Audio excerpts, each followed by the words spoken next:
Hi all, welcome to YouTube channel Study Karnataka.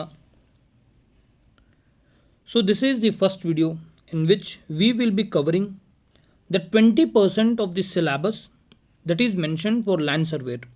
ಏನು land ಸರ್ವೇರ್ಗಾಗಿ K ಎದವರು notification ಬಿಟ್ಟಿದ್ದಾರೆ, ಅದಕ್ಕಾಗಿ ಆ ನೋಟಿಫಿಕೇಷನ್ನಿನ ವಿವರವನ್ನು ಒಂದು ವಿಡಿಯೋದಲ್ಲಿ ಮಾಡಿದ್ವಿ. ಆ ವಿಡಿಯೋದಲ್ಲಿ ಯಾವ ಹಂತದಲ್ಲಿ ಯಾವ ಎಕ್ಸಾಮಿನೇಷನ್ ಬರುತ್ತೆ, ಅದಾದಮೇಲೆ ಎಷ್ಟು ವೇಕೆನ್ಸಿಗಳು ಯಾವ ಎಕ್ಸಾಮಿನೇಷನ್ಗೆ ಕೊಟ್ಟಿದ್ದಾರೆ, ಯಾವ ಕ್ಯಾಟಗರಿಗೆ ಎಷ್ಟು ವೇಕೆನ್ಸಿ ಇದೆ ಅದನ್ನೆಲ್ಲ ಎಕ್ಸ್ಪ್ಲೇನ್ ಮಾಡಿದ್ದೇವೆ. ಯಾರಿಗೆಲ್ಲ ವಿಡಿಯೋ ಬೇಕು ಈ ವಿಡಿಯೋದ ಡಿಸ್ಕ್ರಿಪ್ಷನ್ನಲ್ಲಿ ಲಿಂಕನ್ನು ಕೊಟ್ಟಿರ್ತೇವೆ, ಆ ವಿಡಿಯೋನ ನೀವು ನೋಡ್ಬೋದು. ಈ ಒಂದು ವಿಡಿಯೋ ಬಂದುಬಿಟ್ಟು ಕೆ ಎನವರು ಒಂದು ಸ್ಪೆಸಿಫಿಕ್ 20% ಸಿಲೆಬಸನ್ನು ಇಂಟ್ರೊಡ್ಯೂಸ್ ಮಾಡಿದ್ದಾರೆ. ನೀವು ಇಲ್ಲಿ ನೋಡ್ಬೋದು, that is modern methods of surveying. ಈಗ ಮಾರ್ಕೆಟ್ನಲ್ಲಿ ನಾನು ನೋಡಿದ್ದಕ್ಕಂಗೆ ಮೆಜಾರಿಟಿಯಾಗಿ ಯಾರೂ ಈ ಸಿಲೆಬಸನ್ನು ಕವರ್ ಮಾಡ್ತಾ ಇಲ್ಲ. ಸೊ ನಮ್ಮ ವತಿಯಿಂದ ಸ್ಟಡಿ ಕರ್ನಾಟಕದ ವತಿಯಿಂದ ಎಲ್ಲರಿಗೂ ಇದೊಂದು ಹೆಲ್ಪ್ ಆಗಲಿ ಎಂದು ಈ ಒಂದು ಸಿರೀಸನ್ನು ಸ್ಟಾರ್ಟ್ ಮಾಡಿದ್ದೇವೆ.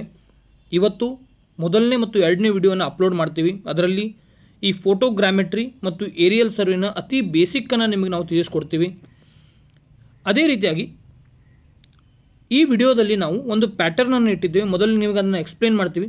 I will try to explain it, then later on I will give some memory tricks and then later on I will have some important questions that have been asked previously in SSC and RRB, because these questions are included in some of the examination conducted by SSC and RRBs.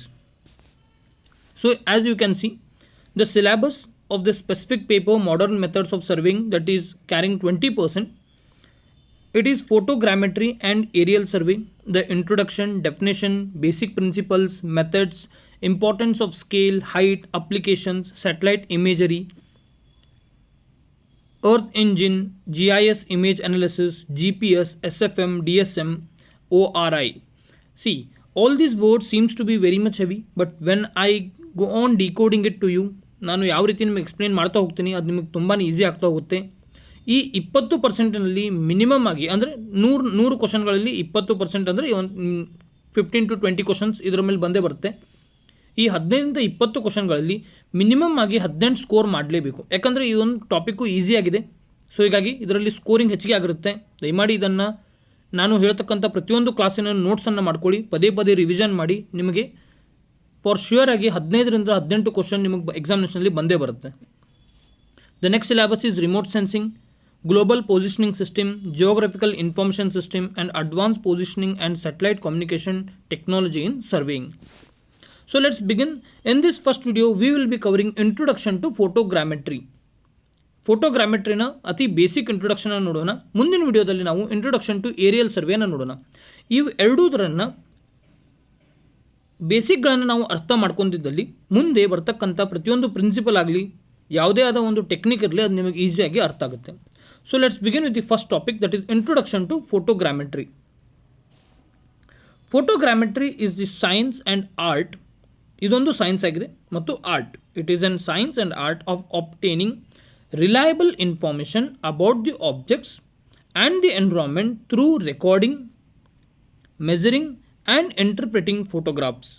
It is an important branch of surveying used for mapping, engineering, planning and resource management. ಈಗ ಅರ್ಥ ಮಾಡ್ಕೊಳ್ಳಿ, ಫೋಟೋಗ್ರಾಮೆಟ್ರಿ ಅಂದ್ರೇನು, ಇದೊಂದು branch ಆಗಿದೆ. ಇದು science ಮತ್ತು art ಎರಡೂ ಆಗಿದೆ. ಅದರರ್ಥ ಫಿಸಿಕ್ಸ್ ಏನೆಲ್ಲ ಸೈಂಟಿಫಿಕ್ ಏನೆಲ್ಲ ಮೆಥಡ್ಸ್ ಬರುತ್ತೆ ಅದನ್ನು ಯೂಸ್ ಮಾಡಲಾಗುತ್ತೆ, ಅದರೊಂದಿಗೆ ಇದು ಒಂದು ಕಲೆ ಕೂಡ ಆಗಿದೆ. ಇದು ನಮಗೆ ಎದಕ್ಕೆ ಯೂಸ್ ಆಗುತ್ತಂದರೆ ಇನ್ ಆಬ್ಟೈನಿಂಗ್ ರಿಲಯಬಲ್ ಇನ್ಫಾರ್ಮೇಷನ್, ಅಂದರೆ ಒಂದು ಕರೆಕ್ಟಾದ ಇನ್ಫಾರ್ಮೇಷನನ್ನು ನಮಗೆ ಇದು ಕೊಡುತ್ತೆ. ಎದ್ರ ಬಗ್ಗೆ ಕೊಡುತ್ತೆ ಅಂದರೆ ಆಬ್ಜೆಕ್ಟ್ಸ್, ಅಂದರೆ ಫಾರ್ ಎಕ್ಸಾಂಪಲ್ ನೀವು ಯಾವುದೇ ಆದ ಒಂದು ಫೋಟೋಗ್ರಾಫನ್ನು ತೆಗೆದುಕೊಂಡ ಮೇಲೆ ಅದರಲ್ಲಿ ಯಾವ ವಸ್ತು ಯಾವ ರೀತಿ ಕಾಣ್ತಾ ಇದೆ, ಅದರ ಮೆಜರ್ಮೆಂಟ್ ಎಷ್ಟಿದೆ, ಅದನ್ನೆಲ್ಲವನ್ನು ನೀವು ಕ್ಯಾಪ್ಚರ್ ಮಾಡ್ಬೋದು. ಅದೇ ಈ ಫೋಟೋಗ್ರಾಮೆಟ್ರಿ ಹೇಳುತ್ತೆ. That is it is the science and art of obtaining reliable information about objects and the environment through recording, measuring and interpreting photographs. ಯಾವೆಲ್ಲ ಫೋಟೋಗ್ರಾಫ್ನ ನೀವು ತೆಗೆದಿರ್ತೀರ ಆ ಫೋಟೋಗ್ರಾಫ್ಗಳನ್ನು ಅನಲೈಸ್ ಮಾಡಿ ಈ ರೀತಿಯಾದ ಇನ್ಫಾರ್ಮೇಷನನ್ನು ಅದು ನೀಡುತ್ತೆ. It is an important branch of surveying. ಸರ್ವೇಯಿಂಗಿನ ಒಂದು ಬ್ರಾಂಚ್ ಆಗಿದೆ. ಎದಕ್ಕಾಗಿ? ಮ್ಯಾಪಿಂಗ್, ಇಂಜಿನಿಯರಿಂಗ್, ಪ್ಲಾನಿಂಗ್ ಮತ್ತು ರಿಸೋರ್ಸ್ ಮ್ಯಾನೇಜ್ಮೆಂಟಿಗಾಗಿ. Hope this definition is clear. ಯಾರಿಗಾದರೂ ಏನಾದರೂ ಡೌಟ್ ಇದ್ದಲ್ಲಿ ಕಮೆಂಟ್ ಸೆಕ್ಷನಲ್ಲಿ ತಿಳಿಸಿ, ನಾನು ನಿಮಗೆ ಮುಂದಿನ ವಿಡಿಯೋಗಳಲ್ಲಿ ಅದನ್ನು ಕವರ್ ಮಾಡ್ತೀನಿ. ಇದು ಈ ಕ್ಲಾಸಿನ PDF ಬೇಕಾಗಿದ್ದಲ್ಲಿ ಟೆಲಿಗ್ರಾಮ್ ಚಾನಲ್ ನೀವು ಜಾಯ್ನ್ ಆಗ್ಬೋದು. ಅದಕ್ಕಾಗಿ ವಾಟ್ಸಪ್ ಲಿಂಕನ್ನು ಈ ವಿಡಿಯೋದ ಡಿಸ್ಕ್ರಿಪ್ಷನಲ್ಲಿ ವಾಟ್ಸಪ್ ಲಿಂಕು ಹಾಗೂ ಟೆಲಿಗ್ರಾಮ್ ಲಿಂಕ್ ಎರಡೂ ಪೇಸ್ಟ್ ಮಾಡಿರ್ತೇನೆ. See, this is an image of photogrammetry. ಅಂದರೆ ನೀವು ಮೇಲಿನಿಂದ, ಈ ಭೂಮಿ ಕೆಳಗಿದೆ ರೈಟ್, ಮೇಲಿನಿಂದ ನೀವು ಈ ಏರಿಯಲ್ ಸರ್ವೆಯನ್ನು ಮಾಡ್ತಾಯಿದ್ದೀರ. ಇದು ಏರಿಯಲ್ ಸರ್ವೆಗೂ ಕೂಡ ಇಮೇಜ್ ಪರ್ಫೆಕ್ಟ್ ಆಗಿರುತ್ತೆ, ಫೋಟೋಗ್ರಾಮೆಟ್ರಿಗೂ ಕೂಡ ಪರ್ಫೆಕ್ಟ್ ಆಗಿರುತ್ತೆ. ಯಾಕಂದರೆ ನೀವು ಈ ಇಮೇಜನ್ನು ತೆಗೆದುಕೊಂಡಾಗ ಈ ನೆಲದ ಮೇಲೆ ಇರತಕ್ಕಂಥ ಪ್ರತಿಯೊಂದು ಕಲ್ಲು, ಪ್ರತಿಯೊಂದು ಅಳತೆ, ಈ ಎಲ್ಲವನ್ನು ನೀವು ಮೆಜರ್ ಮಾಡ್ಬೋದು. What are the important examination points that you need to remember for photogrammetry? It basically helps to measurement from photographs. ನೀವು ಯಾವುದೆಲ್ಲ ಫೋಟೋಗ್ರಾಫ್ಸನ್ನು ತೆಗಿತೀರ ಅದರಿಂದ ನೀವು ಒಂದು ಸ್ಕೇಲಿನ ಅಳತೆಯ ಮುಖಾಂತರ ನೀವು ಅದನ್ನು ಮೆಜರ್ ಮಾಡ್ಬೋದು, ಅಳೆಯಬಲ್ಲದು. ಅದಾದಮೇಲೆ it is non contact surveying technique.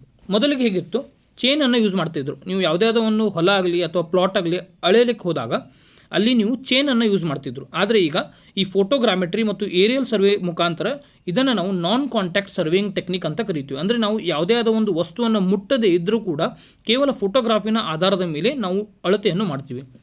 Next, it is used in topographic mapping and GIS. Platforms like aircraft, drones and satellites are being used for this. ನೆನ್ಪಿಟ್ಕೊಳ್ಳಿ, ಎಕ್ಸಾಮಿನೇಷನಲ್ಲಿ ನಿಮಗೆ ಒಂದು ಕ್ವಶನನ್ನು ಕೇಳ್ಬೋದು, ಯಾವೆಲ್ಲ ನಾವು ವಸ್ತುವನ್ನು ಅಥವಾ ಯಾವೆಲ್ಲ ಒಂದು ಟೆಕ್ನಿಕನ್ನು ನಾವು ಯೂಸ್ ಮಾಡ್ತೀವಿ ಅಥವಾ ಯಾವೆಲ್ಲ ಟೆಕ್ನಾಲಜಿಯನ್ನು ನಾವು ಯೂಸ್ ಮಾಡ್ತೀವಿ ಅಂತ ಕೇಳಿದಾಗ ಒಂದು ಏರ್ಕ್ರಾಫ್ಟನ್ನು ಯೂಸ್ ಮಾಡ್ತೀವಿ, ಡ್ರೋನ್ಸ್ ಯೂಸ್ ಮಾಡ್ತೀವಿ, ಸೆಟಲೈಟನ್ನು ಯೂಸ್ ಮಾಡಿಕೊಂಡು ನಾವು ಫೋಟೋಗ್ರಾಮೆಟ್ರಿ ಮತ್ತು ಏರಿಯಲ್ ಸರ್ವೆಯನ್ನು ಮಾಡ್ತೀವಿ. Next, it uses overlapping photographs for 3D mapping. ಅಂದರೆ ಒಂದರ ಮೇಲೆ ಒಂದು ಓವರ್ಲ್ಯಾಪ್ ಆಗಿರ್ತಕ್ಕಂಥ ಒಂದು ಫೋಟೋಗಳನ್ನು ಅದನ್ನು ಕೂಡ ಅನಲೈಸ್ ಮಾಡಿ ಯೂಸ್ ಮಾಡಿ 3D ಮ್ಯಾಪಿಂಗಿಗಾಗಿ ಇದನ್ನು ಯೂಸ್ ಮಾಡಲಾಗುತ್ತೆ. Next, fast, economic and suitable for larger areas. For example, ಈಗ ಹೊಲ ಒಂದು 100 ಎಕರೆ 200 ಎಕರೆಗಟ್ಟಲೆ ಇದ್ದಾಗ ನೀವು ಇದೇ ರೀತಿಯಾದ ಒಂದು ಟೆಕ್ನಿಕ್ಕು ಅತಿ ಸುಲಭವಾಗಿ ನಿಮಗೆ ಸರ್ವೆ ಮಾಡಿಕೊಡುತ್ತೆ. ಅದಕ್ಕಾಗಿ ಇನ್ನು ಮುಂದೆ ಬರ್ತಕ್ಕಂಥ ಯಾವುದೆಲ್ಲ ಸರ್ವೆ ಆಗುತ್ತವಲ್ಲ ಅವಕ್ಕೆಲ್ಲವೂ ಟೆಕ್ನಾಲಜಿನ ಯೂಸ್ ಮಾಡ್ತಾರೆ.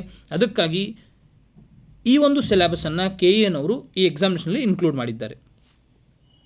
So this video is being brought by study Karnataka. ನಿಮಗೆ ಏನಾದರೂ ಡೌಟ್ ಇದ್ದಲ್ಲಿ ಈ ಒಂದು ವಾಟ್ಸಪ್ ನಂಬರ್ಗೆ ನೀವು ವಾಟ್ಸಪ್ ಮೆಸೇಜನ್ನು ಹಾಕ್ಬೋದು, ನಾವು ನಿಮಗೆ ರಿಪ್ಲೈ ಕೊಡ್ತೀವಿ. 9481428256. So next, what is the trick that you need to remember regarding photogrammetry? ನೋಡಿ, ಫೋಟೋ ಅಂತಕ್ಕಂಥ ಒಂದು ಟ್ರಿಕ್ಕನ್ನು ನೆನ್ಪಿಟ್ಕೊಳ್ಳಿ. ಯಾಕಂದರೆ P ಅಂದರೆ ಫೋಟೋಸು, H ಅಂದರೆ ಏನು, ಹೈ ಅಕ್ಯುರೇಸಿ. ನೀವು ಫೋಟೋಗ್ರಾಮೆಟ್ರಿ ಮುಖಾಂತರ ಯಾವೆಲ್ಲ ಫೋಟೋಸನ್ನು ತೆಗಿತೀರ ಅದು ಹೈ ಅಕ್ಯುರೇಟಾಗಿ ಬರುತ್ತೆ, ಅಳತೆ ಕೂಡ ಅಕ್ಯುರೇಟಾಗಿರುತ್ತೆ. ಯಾವುದೇದು ಓವರ್ಲ್ಯಾಪಿಗೆ ಏನಾಗುತ್ತೆ, ಓವರ್ಲ್ಯಾಪಿನ ಮುಖಾಂತರ ನೀವು 3D ಇಮೇಜನ್ನು ಕ್ರಿಯೇಟ್ ಮಾಡ್ತೀರಾ. ಟೋಪೋಗ್ರಾಫಿಕ್ ಇಮೇಜ್ ಅಥವಾ ಮ್ಯಾಪಿಂಗ್ ಬರುತ್ತೆ. ಟೋಪೋಗ್ರಾಫಿಕ್ ಅಂದರೆ ಏನು, ನಿಮ್ಮ ನೆಲದ ಮೇಲೆ ಗುಡ್ಡ ಅಥವಾ ಪ್ಲೇನ್ಸ್ ಏನಿರುತ್ತೆ ಅಥವಾ ಕೊಳವೆ ಬಾವಿ ಏನಿರುತ್ತೆ ಅವೆಲ್ಲವನ್ನು ಮೆಜರ್ ಮಾಡಲಿಕ್ಕೆ ನಾವು ಈ ಟೋಪೋಗ್ರಾಫಿಕ್ ಮ್ಯಾಪಿಂಗ್ ಅಂತ ಕರಿತೇವೆ. ಅಂದರೆ ನೆಲ ಯಾವ ರೀತಿ ಇರುತ್ತೆ ಆ ರೀತಿಯಾಗಿ ಅದೊಂದು ಮ್ಯಾಪಿಂಗ್ ಆಗ್ತಾ ಹೋಗುತ್ತೆ. Next, it also covers object measurement. ನಾವು you can see what exactly is the definition of topographic mapping. ಯಾಕಂದರೆ ಈ ಒಂದು ವರ್ಡ್ ಇಷ್ಟೆಲ್ಲ ಬರ್ತಾ ಇದೆ ಅಂದರೆ ಎಕ್ಸಾಮಿನೇಷನಲ್ಲಿ ಇದರ ಡೆಫಿನೇಷನ್ ಮೇಲೆ ಕೂಡ ನಿಮಗೆ ಕ್ವಶನನ್ನು ಕೇಳಬಹುದು. Topographic mapping is the process of creating a detailed map of the earth surface using aerial photographs, drone images or satellite images through photogrammetry. These maps show both natural features and man-made features along with the elevation or height of the terrain using the contour lines. Simple ಆಗಿ definition ಆಗಿ ನಾನು ನಿಮಗೆ ಇದನ್ನು ತಿಳಿಸ್ತೀನಿ. ಟೋಪೋಗ್ರಾಫಿಕ್ mapping ಅಂದ್ರೆ ಏನು, ನೀವು ಯಾವುದೇ ಆದ ಒಂದು ಇಮೇಜನ್ನು ಅಥವಾ ಫೋಟೋವನ್ನು ನೋಡಿದಾಗ ಆ ಒಂದು ಭೂಮಿಯ ಮೇಲೆ ಯಾವುದಾದ್ರೂ ಒಂದು ಡ್ಯಾಮ್ ಇದ್ದಲ್ಲಿ ಅಥವಾ ನ್ಯಾಚುರಲ್ ಆಗಿ ಕೊಳವೆ ಬಾವಿ ಇದ್ದಲ್ಲಿ ಅಥವಾ ಗುಡ್ಡ ಇದ್ದಲ್ಲಿ ಅಂಥ ಒಂದು ಡೀಟೇಲ್ಸನ್ನು ಕ್ಯಾಪ್ಚರ್ ಮಾಡ್ತಕ್ಕಂಥ ಒಂದು ಫೋಟೋ ಏನು ಬರುತ್ತಲ್ಲ ಅದರ ಮುಖಾಂತರ ನಾವು ಏನೆಲ್ಲ ಅಳೆಯುತ್ತೀವಲ್ಲ ಅದಕ್ಕೆ ನಾವು ಟೋಪೋಗ್ರಾಫಿಕ್ ಮ್ಯಾಪಿಂಗ್ ಎಂದು ಕರಿತೇವೆ. ಇದರಿಂದ ಏನಾಗುತ್ತೆ, ನೀವು ಡೀಟೇಲ್ ಆಗಿ ಒಂದು ಮ್ಯಾಪನ್ನು ಕ್ರಿಯೇಟ್ ಮಾಡ್ತೀರಾ. ಎದುರದು ಅರ್ತಿನ ಸರ್ಫೇಸ್ ಅಂದರೆ ಭೂಮಿಯ ಮೇಲೆ ಪದರದ ಒಂದು ಮ್ಯಾಪನ್ನು ಕ್ರಿಯೇಟ್ ಮಾಡ್ತೀರಾ. ಇದರ ಮುಖಾಂತರ ಏರಿಯಲ್ ಫೋಟೋಗ್ರಫಿ, ಡ್ರೋನ್ ಇಮೇಜಸ್ ಮತ್ತು ಸ್ಯಾಟಲೈಟ್ ಇಮೇಜಸ್ನ ಮುಖಾಂತರ ಮಾಡ್ತೀರಾ. ಇವೆಲ್ಲವನ್ನು ನಾವು ಏನು ಕರಿತೀವಿ, ಫೋಟೋಗ್ರಾಮೆಟ್ರಿ. ಮತ್ತು ನೆನ್ಪಿಟ್ಕೊಳ್ಳಿ, in photogrammetry overlapping aerial images are processed to generate accurate 3D coordinates of the ground points which are then converted into topographic maps. So ಯಾರಿಗೆಲ್ಲ ಈ ಟೋಪೋಗ್ರಾಫಿ ಮತ್ತು 3D ಮ್ಯಾಪಿಂಗಿನ ಬಗ್ಗೆ ಡೌಟ್ ಇದ್ದಲ್ಲಿ ಈ ಇಮೇಜನ್ನು ಒಂಚೂರು ಪಾಸ್ ಮಾಡಿ ನೀವು ಓದ್ಕೊಳ್ಳಿ, ನಿಮಗೆ ಕ್ಲಿಯರಾಗಿ ಗೊತ್ತಾಗುತ್ತೆ ಯಾವ ರೀತಿ ಓವರ್ಲ್ಯಾಪ್ ಆದಾಗ ಮೇಲೆ ಟೋಪೋಗ್ರಾಫಿಕ್ ಮತ್ತು 3D ಇಮೇಜ್ಗಳು ಬಿಲ್ಡ್ ಆಗುತ್ತೆ. So these are the some of the important questions that have been asked in previous examinations. ಕೆಲವು ಹಳಿ R R B S S C ಮತ್ತು ಕೆಲವೊಂದು ಬೇರೆ ಬೇರೆ ಸ್ಟೇಟಿನಲ್ಲಿ ಸರ್ವೆ ಎಕ್ಸಾಮಿನೇಷನ್ ನಡೆದಿದ್ದಲ್ಲಿ ಇಂಥ ಕ್ವಶನ್ಗಳನ್ನು ಕೇಳಲಾಗಿದೆ. ಸೊ ಆನ್ ಡೈಲಿ ಬೇಸಿಸ್ ನಾವು ಯಾವೆಲ್ಲ ವಿಡಿಯೋ ಮಾಡ್ತೀವಿ ಆ ವಿಡಿಯೋದಲ್ಲಿ ಈ ರೀತಿಯಾದ ಎಮ್ ಸಿ ಕ್ಯೂಗಳನ್ನು ಆ್ಯಡ್ ಮಾಡಿರ್ತೀವಿ. ಒಂದು ರಿಕ್ವೆಸ್ಟ್ ಏನಂದರೆ ದಯಮಾಡಿ ನಿಮ್ಮ ನೋಟ್ಸನ್ನು ನೀವು ಪ್ರಿಪೇರ್ ಮಾಡ್ಕೊಳ್ಳಿ, ಯಾಕಂದರೆ ನಿಮ್ಮ ನೋಟ್ಸ್ ನಿಮ್ಮ ಕೈಯಾರೆ ಬರೆದಿದ್ದಲ್ಲಿ ನಿಮಗೆ ರಿವಿಷನ್ ಮಾಡಲಿಕ್ಕೆ ಈಸಿ ಆಗುತ್ತೆ. So photography, what exactly photography means? Measurement from photographs, weather forecasting, mining or leveling. The answer is measurement from photographs.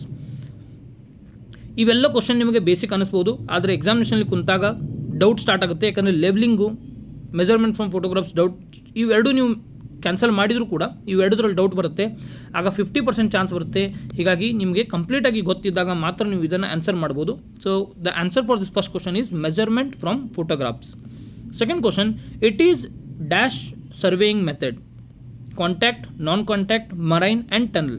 ಇದರ ಬೆನಿಫಿಟ್ಸನ್ನು ನಾನು ನಿಮಗೆ ತಿಳಿಸುವಾಗ ಇದೇ ಪ್ರೀವಿಯಸ್ ಸ್ಲೈಡ್ನಲ್ಲಿ ನಾನು ನಿಮಗೆ ಹೇಳಿದೆ, ಇದು ನಾನ್ ಕಾಂಟ್ಯಾಕ್ಟ್ ಸರ್ವೇಯಿಂಗ್ ಮೆಥಡ್ ಆಗಿರುತ್ತೆ. ಯಾಕಂದರೆ ನೀವು ಯಾವುದೇ ಆದ ಒಂದು ಚೇನ್ ಆಗಲಿ ಅಥವಾ ನಿಮ್ಮ ಸ್ಪರ್ಶವನ್ನು ಯೂಸ್ ಮಾಡದೆ ಕೇವಲ ಏರಿಯಲ್ ಫೋಟೋಗ್ರಾಫ್ಸ್ ಅಂದರೆ ಮೇಲಿನಿಂದ ನೀವು ಫೋಟೋಗ್ರಾಫ್ಸನ್ನು ತೆಗೆದುಕೊಂಡು ಈ ಒಂದು ಸರ್ವೆಯನ್ನು ಮಾಡ್ತೀರಾ. So it is A non contact surveying method. Third question, standard mapping agency of India is. This is very much important question. ಇದನ್ನು ಸ್ಟಾರ್ ಮಾರ್ಕ್ ಹಾಕೊಂಡು ಇಟ್ಕೊಳ್ಳಿ, ನಿಮಗೆ ಎಕ್ಸಾಮಿನೇಷನಲ್ಲಿ ಈ ಕ್ವಶನ್ ಬಂದೇ ಬರುತ್ತೆ. ನಮ್ಮ ಇಂಡಿಯಾದಲ್ಲಿ ಮ್ಯಾಪಿಂಗಿನ ಏಜೆನ್ಸಿ ಯಾವುದಿದೆ? ಇದರ ಉತ್ತರ ಬಂದುಬಿಟ್ಟು ಸರ್ವೆ ಆಫ್ ಇಂಡಿಯಾ, ನೆನ್ಪಿಟ್ಕೊಳ್ಳಿ. Next, 3D vision is obtained by. 3D vision ಯಾವ ಮುಖಾಂತರ ನೀವು ಪಡೆಯುತ್ತೀರಾ ಎಂದು ಕೇಳಿದ್ದಾರೆ. Stereoscopy, compass, GPS. ಇದರ ಉತ್ತರವನ್ನು ನೀವು ಈಗ ನಾನು ಏನು ನಿಮ್ಗೆ ವಿಡಿಯೋದಲ್ಲಿ ಎಕ್ಸ್ಪ್ಲೇನ್ ಮಾಡಿದ್ದೇನೆ ಅದರ ಮುಖಾಂತರ ನೀವು ಆನ್ಸರ್ ಮಾಡಿ. ಈ ಕ್ವಶನ್ ನಿಮಗೆ ಬಿಟ್ಟಿರ್ತೇನೆ. What should be the answer for this question? 3D vision is obtained by. ನೋಡಿ, ಕಾಣಲಿಕ್ಕೆ ತುಂಬ ಸಿಂಪಲ್ ಇದ್ದರೂ ಕೂಡ in examination you will get doubt on this. So please make notes, please keep on revising those things. So this is the end of the first video.